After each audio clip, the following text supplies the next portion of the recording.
أهلا بكم من جديد. شيخ داود بعد أن عالج المسحور بالسحر حسب التعب نام، رأى في المنام رؤيا، وصلنا في الرؤيا شيخ داود أنك دخلت إلى القبر، ثم ماذا بعد هذا؟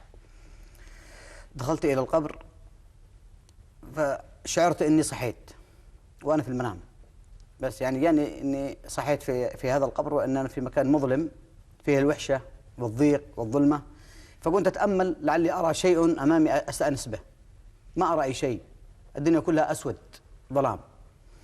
فانتبهت إلى مكان فيه زي الناس يأتون إليه، ولكن ما هم بالناس زي ما أعرفهم، شيء عظيم، أصوات كالرعد حتى حسيت قلبي يختلع.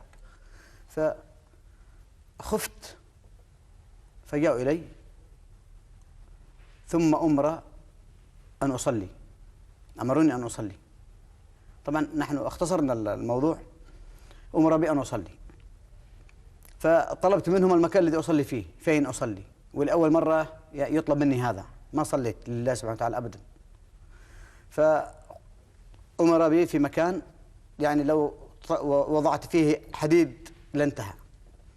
جاءوا إلي بقدر عظيم، قدر يسحب فيه الماء، يقول إن هو ماء للوضوء، لو طرحت فيه يعني أي يدي يمكن ما تطلع منها شيء، يعني كله بتذوب زي الشمعة من حرارة الماء شديد، شيء يغلى على بعضه. نعم. فأردت أن أهرب، فين أهرب؟ نصبت لي يد وكأنها نحاس من الأرض كذا، فمسكتني في صدري حتى حسيت الأضلاع تكسرت، فرفعوني إلى فوق، رفعتني هذه اليد إلى فوق وتريد تعيدني في نفس القدر هذا. صرخت من شدة الخوف، يعني حتى صحى البيت بالكامل، البيت كانوا يناموا فيه كلهم، من شدة الصوت الذي خرج من الغرفة كلهم فزعوا من البيت. الآن انتقلت للحقيقة. أيوة، فزعت، قمت أيوة من النوم. فزعت. أيوة. من شدة الخوف يعني. والبيت كله استيقظ. صاحب البيت أتى على طول يبخر، أتى بالبخور زي كل عادته، يعني لما يشوفني زعلان أو غضبان وكذا يأتي بالبخور يبخرني ويجيب العطر وذا. قلت له ما في داعي لهذا كله، أنا في مرحلة أصبحت يعني بين الخيال والحقيقة. أنا قصرت في خدمتي مع الشياطين حتى تعمل بها كذا، هذا أول ما فكرت فيه، إني قصرت في عبادتي للشيطان أو خدمتي للشيطان. سبحان الله، بس المكان هذا ما قد رأيته قبل كذا، المكان هذا لأول مرة أشوفه. نعم. أكيد أنا غلطت في شيء. بدأت أراود نفسي، ثم رجعت إلى المنام، نمت ثاني مرة. فإذا أنا أمشي في مكان مرتفع وفي من تحتي زي الحفرة عميقة، وإذا أنا أرى الوالد في نفس المكان الذي كنت أنا فيه. أبوك؟ أبي. شفت أبوك في الحفر في نفس المكان الذي كنت أنا فيه، يتوضأ بنفس الماء ويصلى في نفس المكان. فلما رآني لفت علي وقال: يا داود أهرب من عندك، لا تقرب. يا داود أهرب. قلت له: ليش أهرب؟ فين أروح؟ قال: اترك الباطل وامسك بالحق. الله. عاد عندك وقت للصلاة، لقراءة القرآن، لمجالسة الناس الصالحين، لدخولك المساجد، للدعاء، عاد عندك وقت للعبادة. والله الذي لا إله إلا هو لن يغني عني بالعلوان شيء، أو الشياطين، أو الكتب التي كنت أمارسها، أو الكرامات التي كنت أدعي بها، لن تغني عني شيء أبدا. هذا في المنام لازم. أبوك ينصحك. هذا في المنام، نصيحة من الوالد. طيب. في المنام. بعدها فصحيت وعرفت إن هذه رسالة من الله سبحانه وتعالى، عرفت إن هذه بداية هداية حقيقية، لأن الوالد وجه إلي كلمات لن أسمعها من أحد قبل كذا. فنويت أن أتوب، نويت لركعتين في هذه الليلة أصليها لله سبحانه وتعالى. لأول مرة تصلي؟ لأول مرة أنوي أن أصلي لله تعالى، ولكن لا بدون جدوى.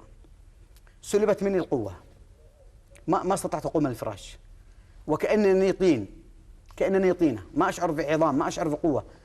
فاستعنت بالله سبحانه وتعالى ودعيت الله سبحانه وتعالى، فقمت يعني بجهد شديد إلى دورة المياه، توضأت وضوء حقيقي بعد الترويش الله يكرمك والتطهير والكل. لأول مرة أتطهر بنية الطهارة الحقيقية وأتوضأ للصلاة. فبعد هذا خرجت أشد نفسي بالقوة على أساس أني أصلي، فرشت السجادة واتجهت إلى الله سبحانه وتعالى بقلبي وشعوري وكل شيء.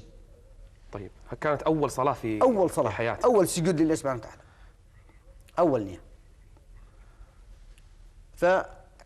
طيب شيخ، لأن الوقت ضاق، أنت الآن دخلت في طريق الهداية والتوبة والصلوات هل الشياطين آذتك بعد ما تبت إلى الله عز وجل؟ آذتني في نفس الوقت، كانت تريد تصرفني عن هذه العبادة بأنواع الحيل والرغبات ما الشهوية أذتك في وغيرها. أهلك، في أولادك، في لا الحمد لله، يعني الذي جاء من الله سبحانه وتعالى خير وراضي بما جاء من الله سبحانه وتعالى، ولن أقول هي الشياطين، فقد تراوتنا والشياطين عدة مرات قبل أن ينتقموا مني أو من يأخذ أولادي. فالقصة أنهم يعني عرضوا علي العودة إلى العمل، السحر والشعوذة. إلى السحر والشعوذة. فرفضت أن أعود، فكنت في خيارين: يا إما أفقد أهلي وأولادي ومالي، وإلا أعود إلى الشعوذة والسحر. فالله سبحانه وتعالى ثبتني من عنده بقوة الإيمان، وأيدني بزوجتي الذي كانت عامل قوي في إعانتي. طيب.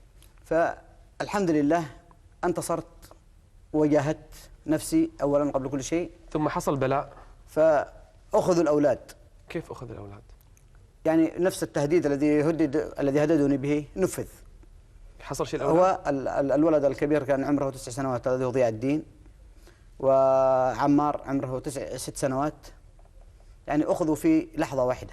كيف أخذوا؟ علمنا شيخ. يعني كذا فجأة أمامي وأنا جالس في البيت أتناول بعض العادات اليمنية الذي هو القات المخزن، أنا والزوجة والكل كذا، فانتفخ الولد وهو أمامي حي ما في شيء. انتفخ كذا زي التيوب حين ما تعبيه هواء، حتى تشطط الجلد حقه، تشقق الجلد، فخرجت العيون حقه. أعوذ بالله. من عمام يعني أنهم يرهبوني بذلك. ومات الولد؟ انتهى الولد والحمد لله. انتهى الولد فأغمى علي. فبعده الولد الثاني مباشرة في نفس القصة كما كلموني الآخرين. طبعا أنا ما شاهدت هذا الكلام. نسأل الله يجمعك فيهم. الولد الأخير نسأل الله يجمعك فيهم، لأنه أغمى علي وجلست أعاني من هذا الإغماء أكثر من 3 شهور وأنا أفقد الوعي. والزوجة حصل لها شيء؟ الزوجة في نهاية السنة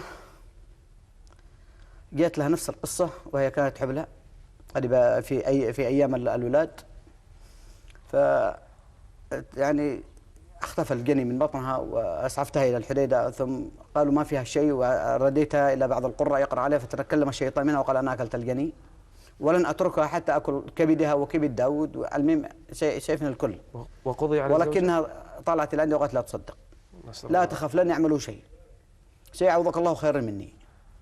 فالحمد لله يعني اتجهت اتجاه الطريقة الخيرة، وكان بعض الإخوان جزاهم الله خير ما قصروا معي من الدعاة، مثل الإخوان في جمعية الإحساء باسم جمعية الفرقان في الحديدة، والمشايخ في صنعاء من جمعية الإصلاح جزاهم الله خير. طيب أقروا لي معاش. شيخ، أنت الآن حالك أفضل من قبل؟ أكيد. قارن بين حالك الآن. أكيد. من أول كنت في ضيق العيش، كنت في خوف، كنت في ذل، كنت في بعد عن الله سبحانه وتعالى، كنت في بعد عن الناس الصالحين، كنت في بعد عن الطهارة وعن العبادة لله سبحانه وتعالى. أما الآن؟ الآن أنا في نعيم، أنا في جنة، أنا في راحة لا مزيد عليها. الآن التقيت يعني بالناس الذي يرشدوني إلى الله سبحانه وتعالى.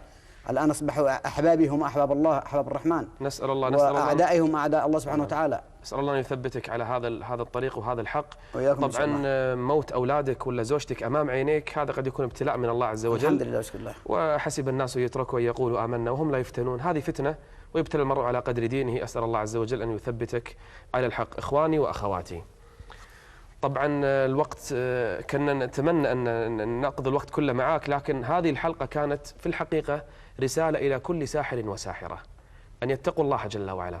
أنا أعرف أن بعض السحرة الحين قاعد يشوفنا، وبعض الساحرات ربما قاعدين يشوفونا الآن. وإلى كل من يذهب إلى السحرة أو يستعين بالسحرة أو بالساحرات أو يأتي السحر لأجل الزوج أو الزوجة أو الأولاد أو العمل أو غيره، أن يتقوا الله جل وعلا. شفتوا حال الساحر، وشفتوا إلى أي درجة وصل الإنسان، إلى درجة من الكفر بالله ما وصلتها حتى الكفر الساحر يفعلها. أن يهين المصحف، أن يلوثه، أن يأكل الميتات، أن يسجد للشياطين. هذا حال الساحر، ولا يفلح الساحر حيث أتى، والسحر كفر بالله العظيم، لا يجوز إتيانه بأي حال من الأحوال. نصيحة إلى كل ساحر: تب إلى الله، لا زال في العمر متسع. أخونا الشيخ داود الله أنقذه برؤيا أرسلها الله عز وجل إليه، فأوقظت وأيقظت قلبه وصحى ضميره. صح أنا في البداية، لكن الآن هو يعيش حياة سعيدة. اتخذ الخطوة الأولى، ابدأ من الآن، قل يا رب واستعن بالله عز وجل: والذين جاهدوا فينا لنهدينهم سبلنا، ومن تاب الله عليه، والتائب من الذنب كمن لا ذنب له. ابدأ بداية جديدة بينك وبين الله عز وجل، واستعن بالله ولا تعجز. نلقاكم إن شاء الله في حلقة قادمة من ساعة صراحة. أشكر شيخنا داود فرحان، شكرا